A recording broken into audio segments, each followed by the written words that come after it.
Olá, meus caros, reflexão aqui nessa oportunidade. Nós vamos falar acerca de regra de fé e prática. Deixe seu like se porventura não é inscrito no canal, se inscreva. Qual é a sua regra de fé? É a Bíblia? É o catecismo, seja protestante ou católico? É o regulamento interno? É o regulamento de uma instituição? O livro ou a obra de um líder religioso? Vamos falar um pouco sobre essa questão. Jesus disse em Mateus 22, 29: errais não sabendo as Escrituras nem o poder de Deus.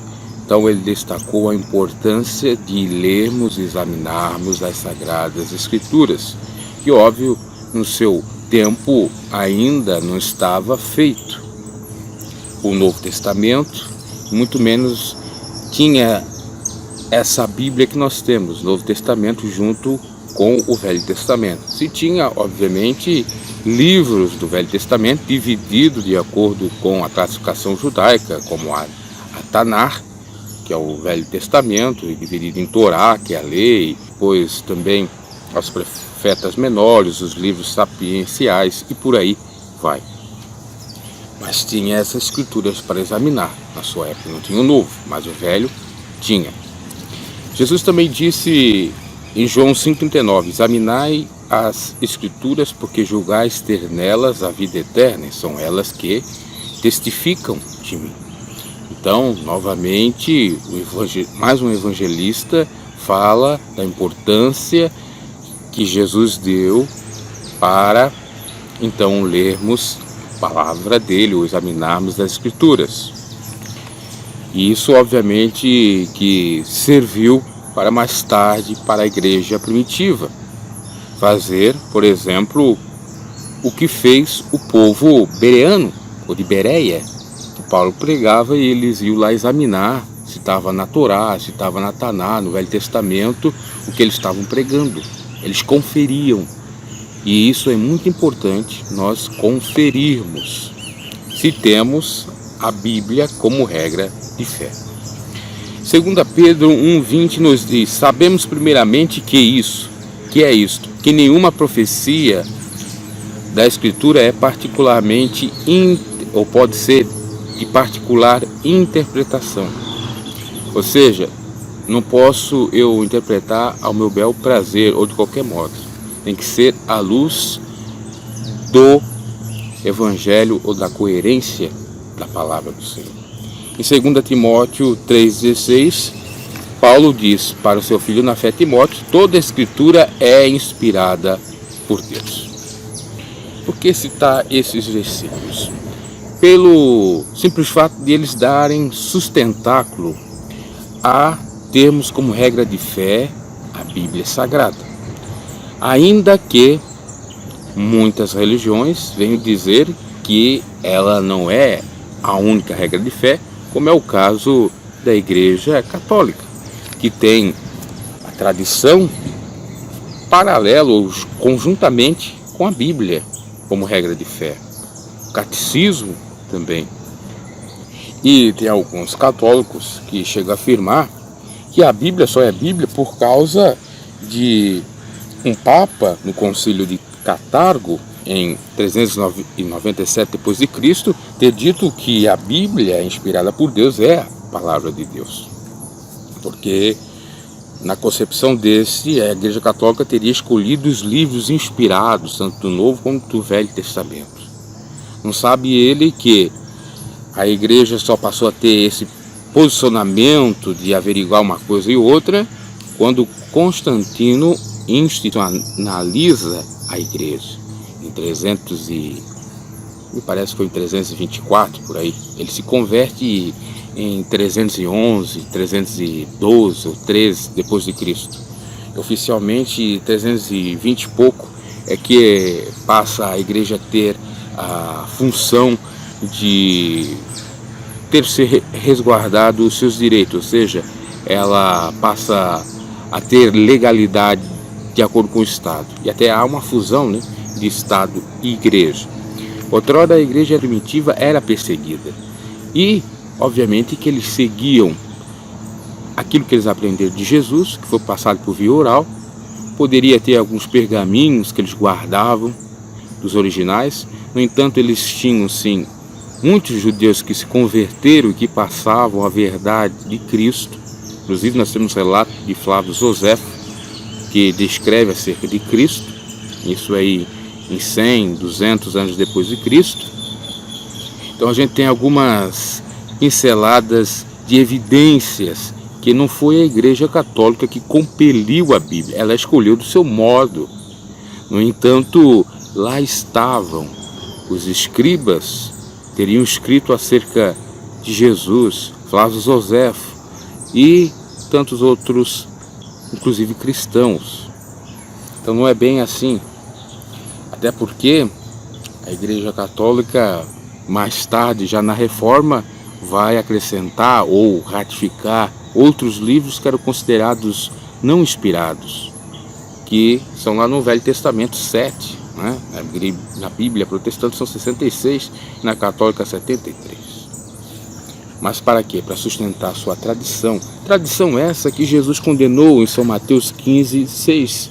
A vossa tradição invalida o que? Os mandamentos de Deus. Tradição dos anciãos.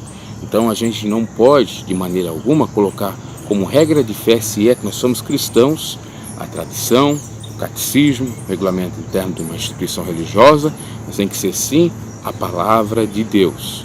Porque, como diz em Apocalipse 1,6, nós somos agora reis e sacerdotes em Cristo, todos nós, não é só os apóstolos, não eram só os apóstolos, mas é todos os discípulos, reis com autoridade divina na terra e também sacerdotes com autoridade divina para fazer algo no campo espiritual, ou seja, bênçãos e autoridades, tanto terrenas como espirituais. Aliás, esse versículo a Igreja Católica deve ter utilizado para ter criado esse império todo que criou, porque, se você não sabe, o Vaticano é considerado como um reinado, como um reino, e aí tem a figura do Papa como um rei e também como sacerdote. Tanto é que a Igreja Católica, ela não só lida no campo da religião, como também no campo da política administrativa, ou melhor dizendo, de uma nação, porque ela tem legalidade também de um Estado. O Vaticano, apesar de ser pequeno, ter ali possivelmente 1.000, 2.000 pessoas, é considerado um país. Possivelmente com esse embasamento aqui, mas se equivoquem muito, porque de fato não foi nesse sentido que São João falou lá em Apocalipse. E a igreja ficou com esse império todo porque cobrava indulgências, as pessoas tinham que dar as suas herdades, suas posses para perdão dos seus pecados, para ter então salvação garantida lá no céu. Por isso que ela teve esse monopólio todo e tinha durante a Idade Média praticamente toda, até vir quem? Martinho Lutero começar a refutar algumas coisas da Igreja Católica, somente a questão de indulgência, de idolatria, de questão de fé. Exatamente, que a regra de fé é a Bíblia Sagrada e não o que diz o Papa, e não o que diz o Catecismo, e não o que diz a tradição católica. Não se pode igualar a Bíblia ao Catecismo do catolicismo. Isso tudo por nós tem que ser observado, porque senão fica muito complicado e seremos presos à face do inimigo para sermos enganados. Tem um historiador que diz que foi João Crisóstomo, que era um arcebispo católico de Constantinopla, que deu o nome de Bíblia. Veja que aqui há algo equivocado, porque na realidade a Bíblia remete a uma cidade grega, Biblos, que inclusive serviu para levar a Bíblia para esse local. E a palavra Bíblia ou Biblos quer dizer rolo livro ou papiro, né? Como os egípcios utilizavam, ou assim afirmavam. Até aí eles querem se destacar. Nossa igreja é a certa, nossa igreja é primitiva, nós temos a verdade, a igreja que manda, o posicionamento da igreja tem que estar acima da Bíblia, e por aí vai. Isso é exatamente uma heresia tamanha. porque ai daquele que acrescentar um tio na palavra do Senhor. A Bíblia foi confeccionada, tem relatos, né, de ela ser confeccionada ou escrita a partir lá de Gênesis, 1500 anos antes de Cristo, até 450 anos antes de Cristo. Aí dá uma parada e próximo de 45 depois de Cristo começa a escrever o Novo Testamento. Veja que Jesus já estava falecido, e vai até 90 depois de Cristo, até 100, que é o último livro ali, o Apocalipse. O Apocalipse, ou quando João escreveu, ele já tinha obviamente os outros livros, vamos dizer, do Novo Testamento, já estavam produzidos. Agora a gente tem que atentar para algo muito interessante, que é para refutar essas outras formas de regra de fé. Porque, como já disse no início, a sua fé tem que estar calcada na palavra do Senhor, e não em usos e costumes, e não em catecismo, e não, como já disse aí, em várias outras configurações. Por exemplo, nós temos no mínimo aí umas 4 ou 5 maneiras de pessoas dizerem que seja regra de fé, mas que a luz do Evangelho não venha a ser. Temos a questão do racionalismo, que nega o caráter sobrenatural da Bíblia, é o extremismo. Para quem tem o racionalismo como regra de fé, ele não desconsidera a Bíblia como um livro histórico, mas desconsidera como um livro sobrenatural ou que fale de Deus. Isso é muito perigoso, porque isso nós vemos muitos filósofos ateus fazendo livros da Bíblia. Por exemplo, Luiz Felipe Pondé, ele é ateu declarado, fez um livro falando de Jó, para você ter ideia. E tantos outros aí, Leandro Carnal fala, o Mário Sérgio Cortella, esses conhecidos aí contemporaneamente no Brasil. Temos ainda outro fato contrário à regra de fé Bíblia, o romanismo, como já falei, que é o produto da igreja, por isso não é autoridade única e final a Bíblia Sagrada. Tem os costumes ou a tradição deles, tem o catecismo, tem os regulamentos do direito canônico. Aliás, a palavra cânon quer dizer régua, e essa régua ela foi utilizada para escolher, obviamente, os livros inspirados e não inspirados, mas não quer dizer que isso foi da Igreja Católica tão somente. Foi da Igreja primitiva, ao ponto de não ter questionamento, principalmente no Novo Testamento. Já para o Velho Testamento passou a régua diferente, né? Houve o acréscimo para sustentar os seus posicionamentos, os seus dogmas. Outra forma de ser contra a regra de fé Bíblia, misticismo, que põe a Bíblia no mesmo nível das experiências pessoais, sonhos, superstições, crendices. Isso é muito lamentável e deve dar muita atenção. Eu estava vendo recentemente, eu nem vou citar o nome do pastor, porque senão é capaz de vir os membros da igreja dele aqui e falar. Mas tinha um pastor aí, você já deve saber, que ele estava fazendo algo que é meramente teatral. Ele estava expulsando demônios, fazendo ali um exorcismo, e ele fazia como se fosse um combate assim do Goku, né? Para quem vê aqueles desenhos animados do Goku lá, do Dragon Ball Z, ou do Superman, né? Olha, aqui tem um arco, veja o arco aqui que eu vou dar agora, e esse demônio vai sair. Tchá! Aonde que você encontra isso na Bíblia? Isso é Bíblia. E pior é que eu cansei de ver isso na minha instituição, a qual pertencia, e ele é dela. E por isso que ele até mesmo saiu, porque num dado momento a própria instituição lá, a sua cúpula, começou a ver que isso não era bíblico e começou a refutar na circular dela, que é um ato, um documento oficial para controlar a doutrina da igreja. E refutava isso, que vem do ré-té-té, que vem dos neopentecostais. Eu cheguei ao ponto de ver, eu sei que eu estou me alongando um pouco aqui no vídeo, mas é necessário falar acerca disso, um sujeito, pastor, e era o meu pastor na época, pegar água, fazer um buraquinho na água e começar a jogar água assim, como fosse água benta, e os demônios caindo. Mas você ia ver, os demônios não eram bem demônios, era gente já contratada dele para fazer confusão toda, né? Aquele auê todo, para mostrar que ele era um santo homem. Tanto é que a pessoa que caía endemoniada sempre era a mesma e frequentava o seu quartinho, lá, o seu escritório. Só para você ver o tamanho da heresia e das coisas extrabíblicas. Isso é misticismo, é condenado à regra de fé.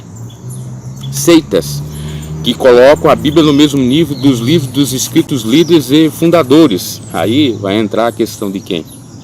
De Ellen White, do Adventismo. Muitos creem no que ela fala, às vezes até mais do que a Bíblia, apesar de alguns pastores aí dizer que não, mas tem sim pessoas que assim pensam.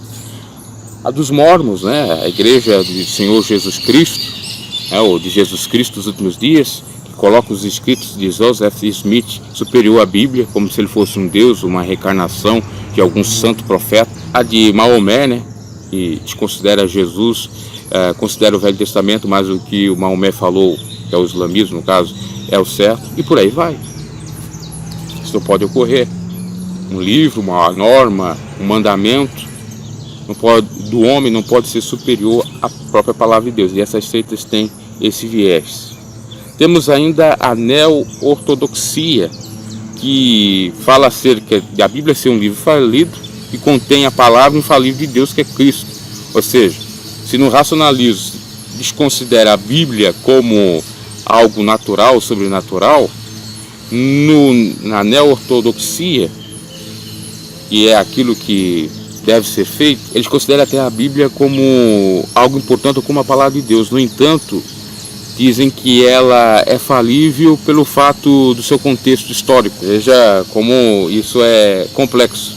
Por exemplo, por isso que você encontra pessoas dizendo: olha, o pecado do homossexualismo, por exemplo, não é mais pecado, porque tem que ver lá no original do grego, Malacói e tal, não estava falando muito disso, estava falando de promiscuidade e tal. E nós temos que interpretar a Bíblia de acordo com a atualidade, não com o contexto histórico. E tantas outras coisas, né? Você pode ver nesse sentido. Algumas até são coerentes, outras são exageros absurdos. Eu citei esse exemplo aí porque ele é o mais complexo, tá? E a certa, né, que é a regra de fé certa, é a ortodoxia, a doutrina correta que considera como autoridade única a regra de fé, a palavra de Deus, né, como única a palavra de Deus como regra de fé. E se você é cristão, tem que assim considerar, tá? E não está aí fazendo picuinha, porque lá no catecismo diz isso, porque lá no regulamento interno diz isso, porque isso, porque o pastor falou aquilo, falou. A Bíblia, o que a Bíblia falou primeiramente? O que a Bíblia falou primeiramente? É isso que a gente tem que analisar para não cair em heresias e não perder a bênção de Deus. Acho que deu para compreender o que eu explanei aqui acerca de você ter a regra de fé como única, a Bíblia Sagrada ou a Palavra de Deus. Ok? Ainda tem gente que diz que não, a Bíblia ela tem suas falhas, ela foi adulterada pelo catolicismo. Enfim, ainda que eles digam assim, muitas coisas são verídicas, foram testadas, provadas por teólogos, nós não temos o que duvidar, ok? Deixe seu like, se porventura não é inscrito no canal, se inscreva e até a próxima. Quando você em Deus deposita sua fé, fé em Deus.